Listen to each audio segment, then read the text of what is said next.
Hello, everybody. Welcome to Fruitful Trees. It is a nice, brisk day here in South Florida, but the mangoes are doing great. This is my Cogswell mango. This is the one last year I got my first mangoes on, and it's looking very promising this year. And I just woke up today, and wow, this one just blew up. What? How this happened? This is my Pickering mango tree, and wow, literally, I didn't even see much bloom on this. But now this is taking off, so that's great. But today on the show, I'm not going to be talking about mangoes. I'm talking about something I like even more than mangoes. I was in California many years ago on a farm, and I tasted this fruit, and it's probably one of the most unpopular best fruits out there. And because of that, I put one of them in my front yard, or two of them in my front yard. The best tree that you should get if you're growing fruit in South Florida. What an amazing fruit this is.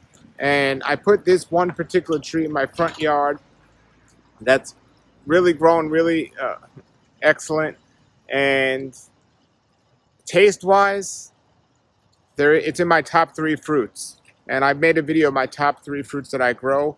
But this is it. How many of you have heard of white sapote? Not black sapote, but white sapote. It is a fruit that everyone should get. And I just found out last year that you can actually freeze these. And I froze a bunch of them, and I had them weeks later. And they tasted delicious as well. But this is a white sapote. I have 4, I think, varieties now. But this one, look at that. This is called the Subel variety. It's one of the most popular ones. Now, if there's one tree that grows in California and Florida equally as well, it would be white sapote. In California, they have some different varieties than they do here in Florida, here in South Florida. But this one is Subel, and it's available in both California and South Florida. This is one tree that does excellent in both places. And this tree's growing so great. I've cut it back sometimes. Never gotten fruit off this tree before. Well, I actually had one fruit last year, but look at it. It's getting ready to flower, and I'm so excited about that. So this one is supposed to be a bigger fruit, but not as tastier as the other ones. My neighbor put a graft on his tree, and I had them last year, and I don't know if it was just a graft or what it was, but for years his fruits were like size of golf balls, and last year they were size of baseballs. But then the same thing happened with mine that didn't have a graft. So I don't know what got into it, but this is white sapote. That's Subel, and I'm going to show you some other varieties, and I definitely think you should be getting one. Not only am I going to show you them, I'm going to tell you where to get them. And there's a special variety. Well, they're all special. They're all amazing. Absolutely amazing. So we're going to come here, and I'm going to flip the camera around and show you this other amazing tree I have. Okay, everybody. When I first got this yard, see, all the trees are doing great. There's Kerry. Look at my lemon meringue. So, and summertime is the time that the white sapote fruits. Summertime. So I'm coming here. When I first got this yard, one of the first trees I wanted to put in was a white sapote. And there it is. I cut it every year. It gets really, really tall. And I cut it every year. But the funny thing is, I don't know the name of this variety. He told me it was a young blood. Maybe he meant young hands. But it is one of the top trees that I have in my yard. This tree's loaded every year. White sapote. Now, the one problem I have with this, before I learned I could freeze them, look, there go the flowers. Before I learned I could freeze these, the one problem I had was there were too many. I would get buckets and buckets and buckets of this tree, of this fruit. And I literally couldn't eat it all. I had too many. And thankfully, I decided to freeze them, and it worked really well. So I'm not sure of this variety. It might be young hands. I'm not sure, but I cut this back every year. Right now it's about 10 feet. But I cut it back every year. And what happens is the fruit falls off the tree and onto the floor. and then I picked them up off the floor. You can pick them ripe, but it's better to let them ripen on the tree. So that's that variety. So I'm going to show you some other varieties here as we come try to make our way through the yard here. It's just too many things blooming. I'm not complaining at all, but let's see. Alrighty, so I had another variety in another yard that wasn't getting watered. And this is one tree that you definitely need to water when, and it wasn't growing at all, it wasn't getting watered. But here it is. I moved it to this spot, and now it's getting watered just fine. This one's the Homestead variety. The Homestead variety. So this tree is quite an older tree, but it wasn't getting watered enough, so it wasn't growing at all, but now it's growing. So there's another great variety to get. There's the Homestead variety.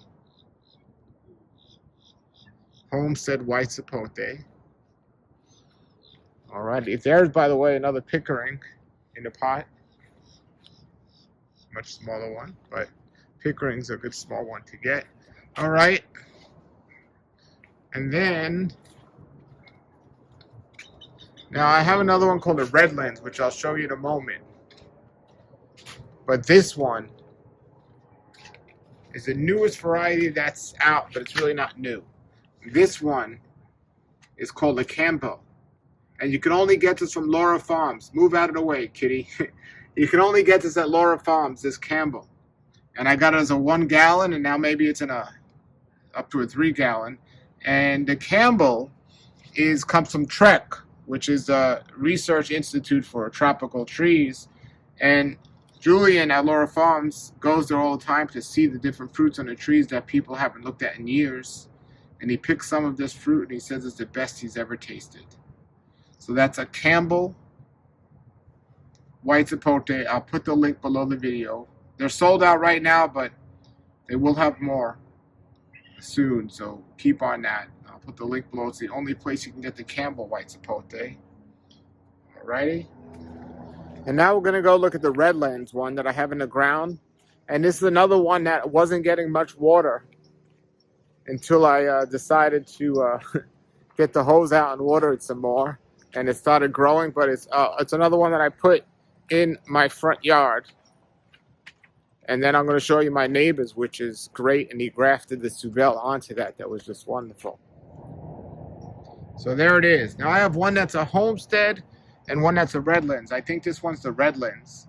I have them labeled, but this one just started growing a lot. It wasn't growing well because I didn't water it enough, but now it's growing. So they definitely need water to grow well. And it's looking excellent. And that's going to fit this spot perfectly. It's right in my front yard. And the reason why I like it in the front yard is not a lot of people know about this fruit. So they might not be inclined to take it. And it's eaten green. So they're not going to want to eat it. If it's green, usually people don't eat green fruits. Now I want to show you this tree here. This is another White Sapote I have. And this one is interesting. This one, I actually moved from another property, and it was about the same size when I moved it, but all the leaves fell off and it seemed to have died. But it's coming back to life. Now at this property, it doesn't get water on a regular basis, so maybe that's stunting its growth, but it's still here. And I'm not sure of the variety of this one, but it's definitely one that has great potential. It's in a wonderful spot. And it's a pretty good size. So that's another White Sapote. Another great promising fruit tree. Yeah, so I've never gotten a fruit off this one. The previous spot it was at the other house was kind of a shady spot. But here, it's not shady. Oh, and by the way, there's a little bug that looks like a worm. If you have a White Sapote tree, you got to keep an eye out for it. It comes mostly in the summertime, and it just sits on here and it starts eating the leaves, and it eats the leaves on all the White Sapote trees. So that's something you got to look out for. So when you see those, you got to definitely, I don't know what spray will work for them, But you definitely got to take them off because they multiply quickly. And you'll literally come in here one morning and all the leaves will be gone. And you see these little bugs everywhere. So keep that in mind if you get one of these trees. But this tree, I'm looking forward to getting big and coming back to life even more. And looking forward to eating from this tree, white sapote. Okay.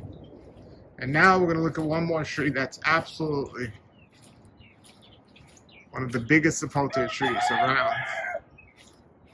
So there it is. That tree right there is my neighbor's white sapote tree. And that's been there for many, many years, over 25 years, I would guess. And we see how tall it is, and he cuts it back all the time. But he put a graft on it of my Subel tree. And we see a bunch of fruit happening on the graft. So that's exciting. And last year we got a bunch on the graft as well. So this is a very important, interesting thing. He took a graft from my tree and put it on his existing white sapote tree. Last year I only got one fruit on mine, and his was loaded with the new Subel. But the other variety he has, we don't know what it is, but it's similar to the one I have. So it's a smaller one, and it tastes great as well. So that's a sapote tree, and these things just cover the floor when they're ripe, and it's just amazing, absolutely amazing. And there's my neighbor's Namduk Mai tree, looking great. But yes, that is it. So again, Subel's supposed to be a bigger fruit, but not as tasty as the other ones. But just like Sapodilla, I've never tasted a white sapote I didn't like. Some are sweeter than others. Take a look around here, and this brisk morning here in South Florida. Take a look at all the fruit trees. Mango land here. Wow, this fruit cocktail tree, wow. And then there's my cotton candy taking off. All the trees are just rocking. It's going to be a nice season. All right, everybody. People are always asking me what trees they should get, and definitely you want to get a white sapote tree if you have the room and you want to get something truly exotic here and unique to South Florida and also California. A true tropical fruit, white sapote. I highly recommend it. And yeah, when we have this fruit in season this summer, I'll taste it. I'll show you all. But contact Laura Fonz Miami at the link below. Make sure you snatch up one of those Campbell white sapotes. So when he has them, you can get them. And get these other varieties that I mentioned. All of them are excellent. All right. Until then, have a great day, everybody. Put your comments, questions below, and keep growing.